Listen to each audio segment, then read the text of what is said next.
Praise the Lord. ஹல்லேலூயா. இயேசு கிறிஸ்து மத்தேயு சுவிசேஷம் 7ஆம் அத்தியாயம் 24ஆம் வாக்கியத்தில் சொல்கிறாரு, நான் என்ன சொல்கிறேனோ அதை கேட்டு அப்படியே செய்கிறவங்க எப்படி யாருக்கு சமம்னு சொன்னால், கற்பாரின் மேல் தன் வீட்டை கட்டுற ஒரு புத்தியுள்ள மனுஷனுக்கு ஒப்பாக இருக்கிறான்னு ஆண்டவர் சொல்கிறார். Jesus says in Matthew 7:24, the one who hears my word and put it in practice, he is like a man, like that wise man who builds his house on a rock. Amen. மண்ணில் கட்டினா மழை பெஞ்சால் கரைஞ்சி போயிடும் இல்லையா? ராக்கில் கட்டினா ஸ்ட்ராங்காக நிற்கும்.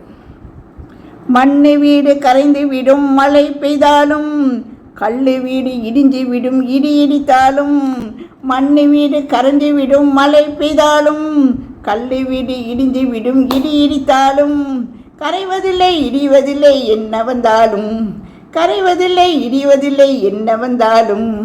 அஸ்திபாரம் கிறிஸ்துவின் மேல் கட்டின வீடு. தங்கச்சி, அஸ்திபாரம் கிறிஸ்துவின் மேல் கட்டின வீடு.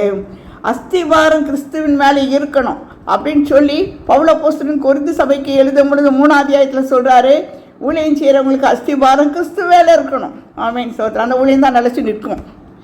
பேதுரு அப்போஸ்தலனும் அந்த அப்போஸ்தலர் 2ஆம் அத்தியாயத்தில் அவங்க எல்லாம் அபிஷேகம் பெற்றுப்போ, என்னப்பா இந்த மாதிரி இயேசு கிறிஸ்துவை நீங்கள் சிலுவையில் அடித்து கொண்டுட்டீங்களே, அவர் தானே மெய்யான தேவன், ஐயோ நாங்கள் இனி என்ன செய்கிறது அப்படின்னு மனசில் குத்துண்டோலாம் கேட்குறாங்க. என்ன செய்யணும். அப்போ அடிப்படை உபதேசம் ஒரு 7 சொல்கிறாரு. அதுதான் ஆவிக்குரிய வாழ்க்கைக்கு அடிப்படை உபதேசமாக்கும். அதுதான் அஸ்திபாரங்க ஆவிக்குரிய வாழ்க்கைக்கு. மனம் திரும்புங்க, தண்ணியில் போய் ஞானஸ்தானம் எடுங்க, பரிசுத்தாவின் நிறைவு அந்நிய பாஷை அடையாளத்தோடு பெற்றுக்கொள்ளுங்க, மாறுபாடுள்ள சந்ததியை விட்டு விலகி ஜீவிங்க, அப்போ சொல்கிற உபதேசத்தை கை கொள்ளுங்க, அந்யோன்யம் இருக்கணும், ஃபெல்லோஷிப் இருக்கணும், அப்பம் பெற்றுதல் இருக்கணும், ஜபத்தில் உறுதியாய் தரித்திருக்குன்னு சொல்லி அடிப்படை உபதேசத்தை பேதுரு அழகாக டீச் பண்ணுறாரு. அப்போ சில 2nd சாப்டரில் பார்த்தீங்கன்னா இருக்கும். அந்த அஸ்திபாரம் இல்லாமல் ஒரு ஜீவிதம் ஜீவிச்சோன்னா ஒரு கிறிஸ்தவ ஜீவிதம் எப்படி இருக்குங்க? ஆடி போயிடுங்க. அஸ்திபாரம் ஆண்டவருடைய வார்த்தையின் பேரில் இருக்கணும். ஆமீன் ஸ்தோத்திரம். மண்ணு வீடு கரைஞ்சி விடும் மழை பெய்தாலும், கல்லு வீடு இடிஞ்சு விடும் இடி இடித்தாலும். மண்ணு வீடு கரைஞ்சி விடும் மழை பெய்தாலும், கல்லு வீடு இடிஞ்சு விடும் இடி இடித்தாலும். கரைவதில்லை இடிவதில்லை என்ன வந்தாலும், கரைவதில்லை இடிவதில்லை என்ன வந்தாலும்.